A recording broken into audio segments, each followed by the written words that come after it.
Okay, so you want to cut them now?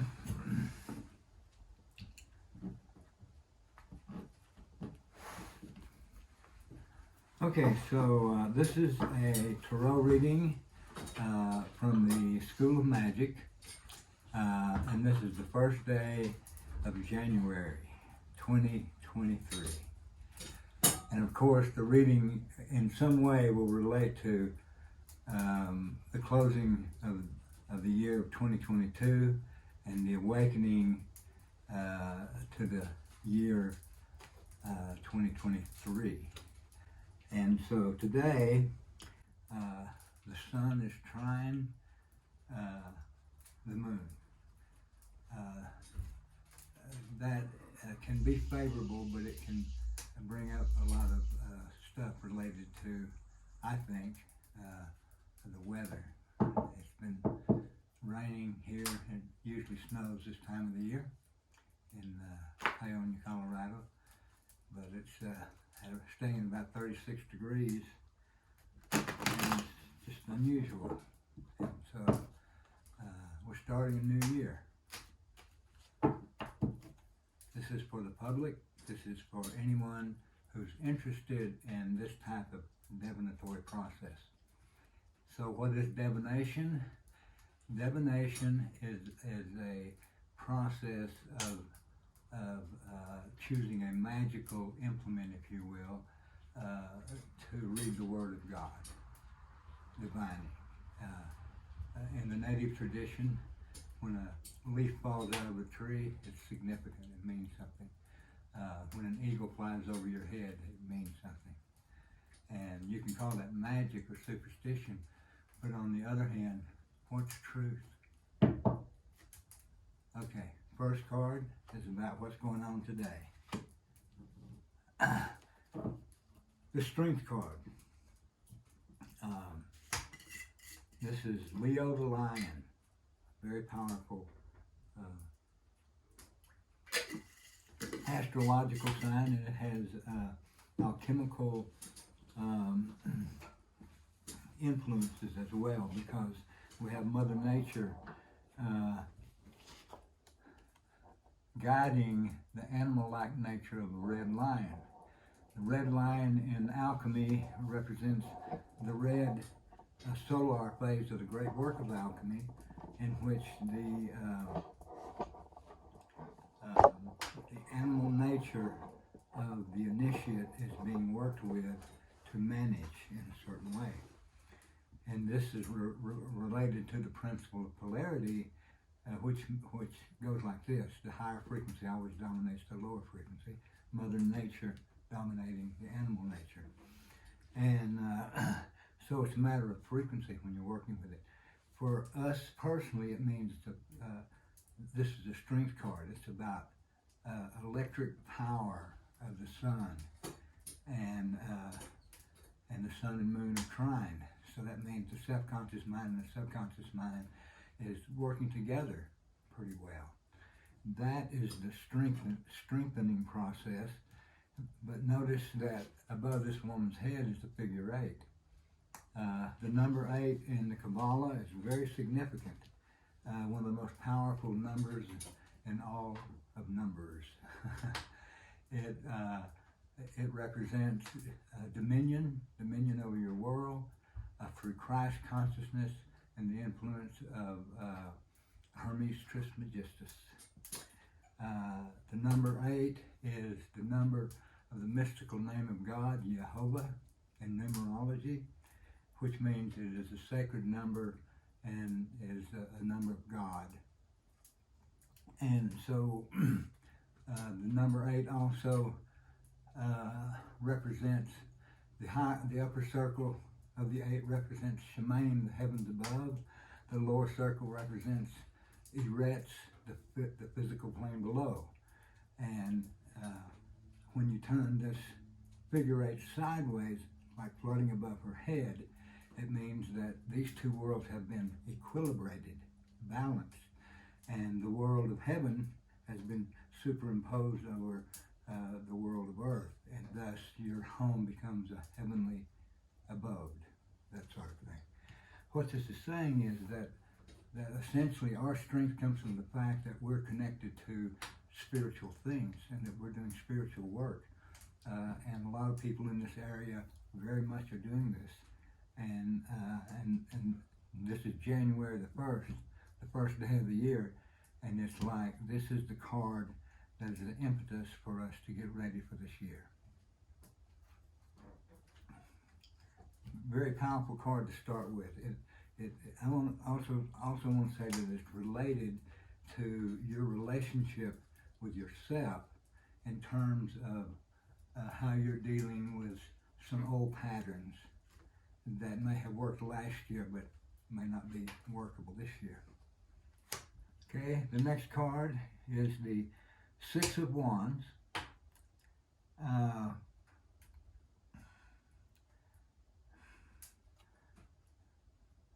And the Six of Wands has to do with what we are doing in our life. It's crossing you, which means that it is part of this process, for good or bad, of sort of bringing the strength and energy together that we have available at this time of the year, just on this day.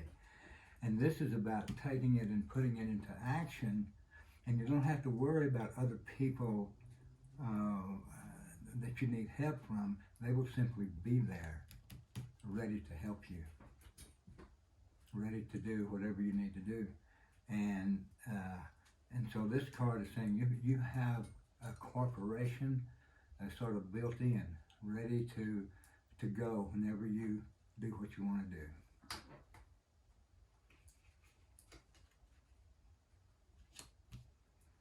This is beneath you. If you didn't see that card, that's it, the Six of Wands. The next card is the Chariot, and it's the key 7. It's beneath you, which means this is going on subconsciously. Okay, so this is the Hebrew letter Het that defines this particular card, and it's the astrological sign Cancer. But what it has to do with it is your physical body. The Chariot represents you, your physicality, your vehicle, and it also implies that your physical body has all the wisdom and knowledge of who you are, who you've been, and that it's kind of awakening to a higher calling as you are as a person. And that higher calling has to do with the Charioteer. What this means is that the spiritual work that you're doing is coming to a head in a way where the higher spirit's going to sort of take over and be an assistant to you and help you to make the right choices, and that you are supported. Everything that happens to you is going to be good. And the Charioteer represents, in one sense, your higher self, that you're going to be guided in the right way, and what you're doing is right for you. Well, we're getting some very strong cards today. The King of Swords is behind you. This is something that's probably established this past year.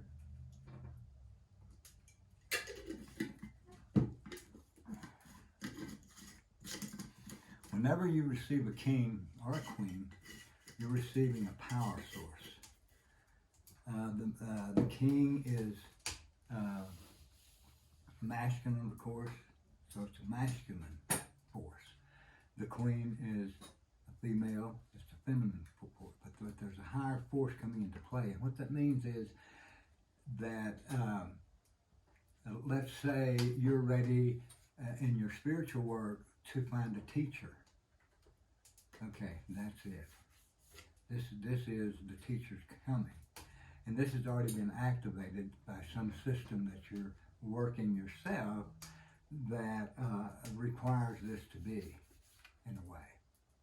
And so this is behind you, but it's sort of catching up with what's going on now and has some impact on what's going on now. That you are going to receive a higher guidance, maybe as a teacher, but also maybe even as from what we call the inner school of angelic workers, like Raphael, Michael, Gabriel, and Uriel, the four basic archangels of the different directions that we work with. And so that's also a part of what's happening to most of us, is that we are aligning with some much higher frequencies and they aren't physical, and yet it's happening.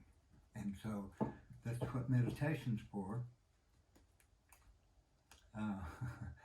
Getting in touch with who you are, your destiny, work on shutting the mind down and trying to get to your center. And when you get to your center, you're like with it, you're everywhere. Okay? That's when you get the wisdom and the connection. Okay, this is coming into being. This is an Aries card, which Aries has to do with the initiating of new ideas and the use of your will, your primal will. And here's what it looks like. If I forget to show you the card, I'm sorry, but maybe you can see it. Okay, so this is a card of a man or a woman standing in like a castle place and holding an earth in her hand. This means the earth, you have dominion over the earth, that the earth is yours, or what you want to do in your world is correct.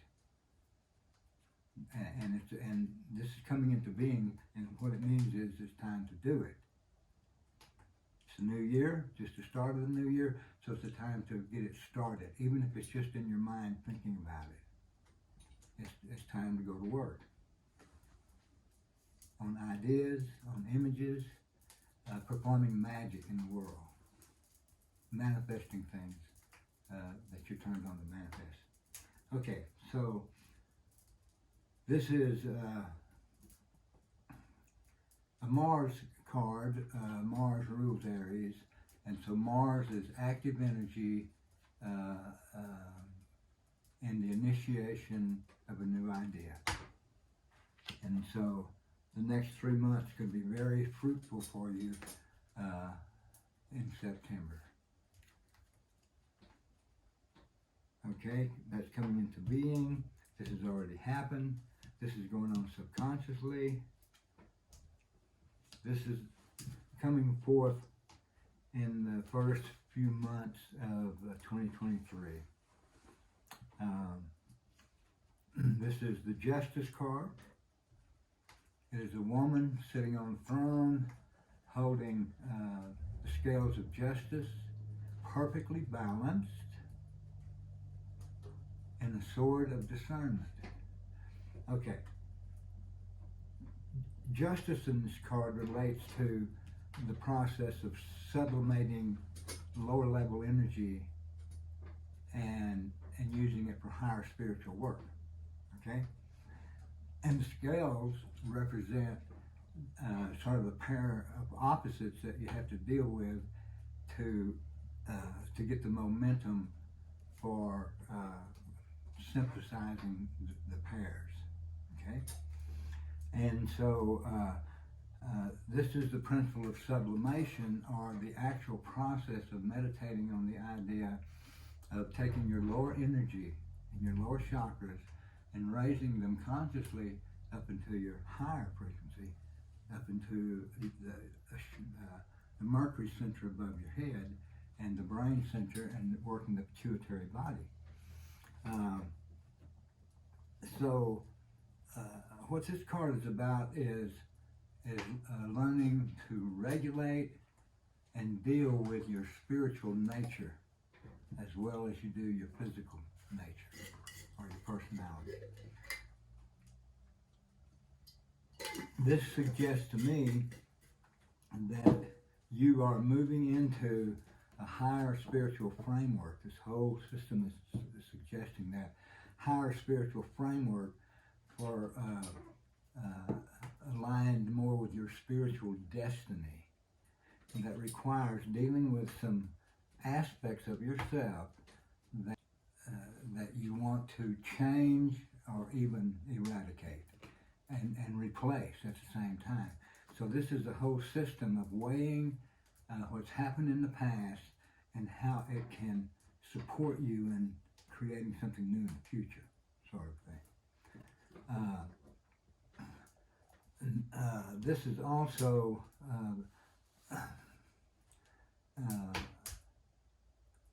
the Hebrew letter, can't think of it right now.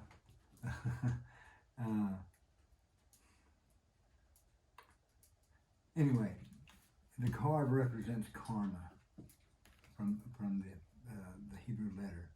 It'll come to me in a second. It has to do with karma and the result of what's happened in the year of 2022 that you're having to work with and deal with now in this new year. Okay. This is going into the future. The first one's a Knight of Swords, and this is a warrior card. All right. This is a spiritual warrior card. And this is something that you're going to be working with this year. And this warrior energy has to do with, you'll notice that this knight has a sword that he's starting to cut through things. Some of the things that we talked about back here, of cutting through them and aligning your lower ego with your higher ego, your divine God-related ego. Not that the lower ego is bad. We're talking about spiritual evolution here. Okay?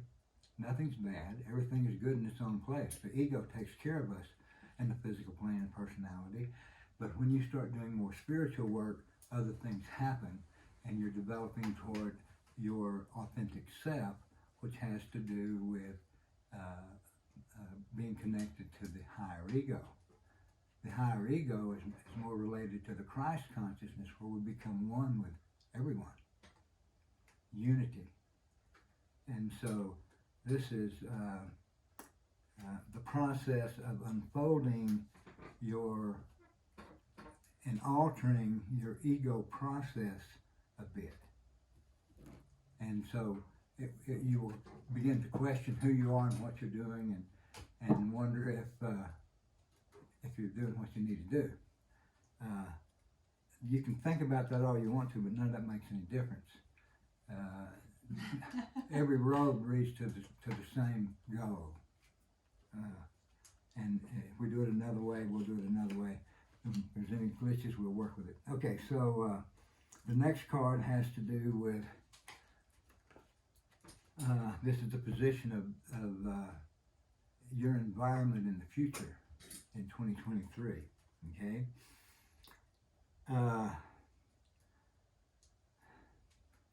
This card is about, it's the Eight of Wands. It's a Sagittarian card, and it's about willing things to happen, will to act, the will to get yourself going. Let's say it's in an exercise program.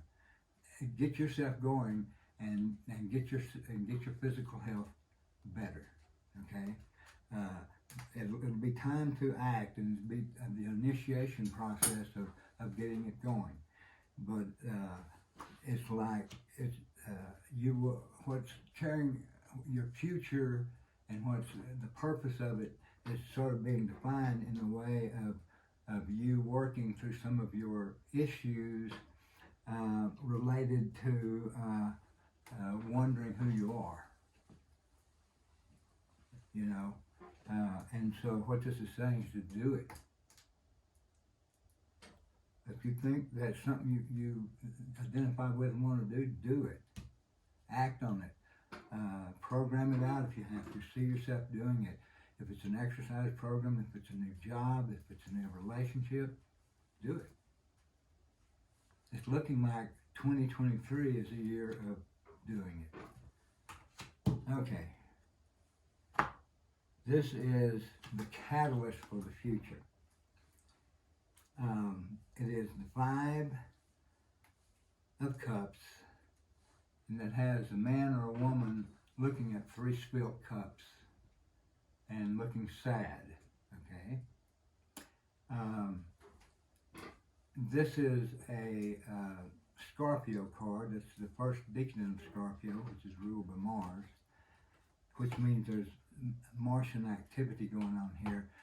So, usually something related to maybe like abandonment issues, or not feeling supported in the right way, that you need to be supported.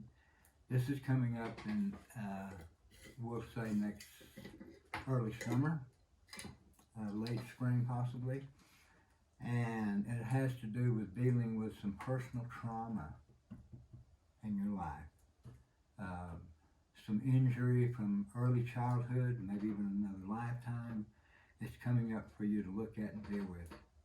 And it'll be part of what you're doing and working with in the world will be in some ways helping you to heal this traumatic experience.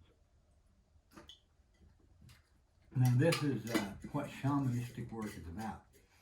Journeying backward in time, recreating a model where a person can look at how their old injury happened, so to speak, and how to deal with it.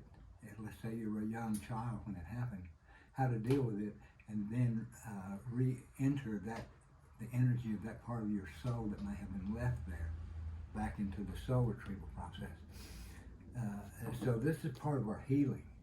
This is the way we expand more and more by understanding some of our glitches, and some of this is ancestral. It's not even personal, and that's part of the shamanic work, getting clear about how to understand that and the initiation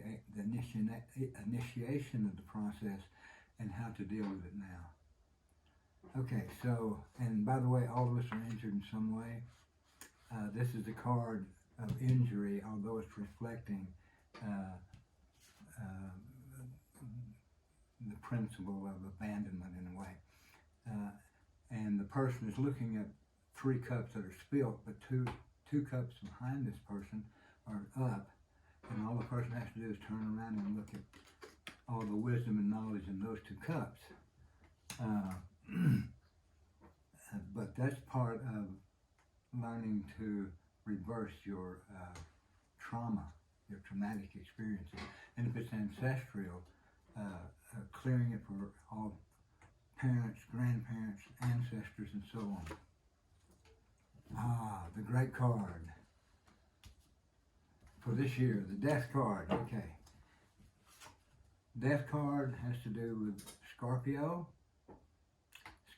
energy of the body, and it has to do with creative ideas and how to create what you want, and it has to do with the releasing of what you had before you get what you want, and that's the death. We have to let go of something that didn't work for us in 2023. That aspect of you that put energy into that, in a way, will be dying. A better word is transforming. Okay, and so our perception of death has a kind of a negative meaning, definition, in the sense that we think we're ending everything. Death could be the beginning. In the Kabbalah, the end is in the beginning, and the beginning is in the end always, as above, so below. Yes, the death is a new beginning, and it's easy to see it from this layout. There's stuff that you need to clear from last year. You died of that. You were reborn into the new frequency of 2023 in a way. Okay, so this is almost a perfect layout for actually what you could, if you wanted to sit down and think about it, of what's going to happen in 2023, or what this first day is revealing to us. So once again, if you have any questions, remember that we're just starting a new frequency, okay? And this layout was related definitely to that, okay? Now, if you have any questions, once again, you can call Willow at School of Magic. Yeah, or from the YouTube, you can just follow the links to the website and connect with us. Yeah, and we'll definitely get messages to Chi if anyone has questions. Okay, so, yes. Yeah. Thank you very much for participating in this. I'm having fun. I love you very much. And have a wonderful year of 2023. I plan to too. Woohoo! Yeah. I'm excited about the new year. Yeah, me too.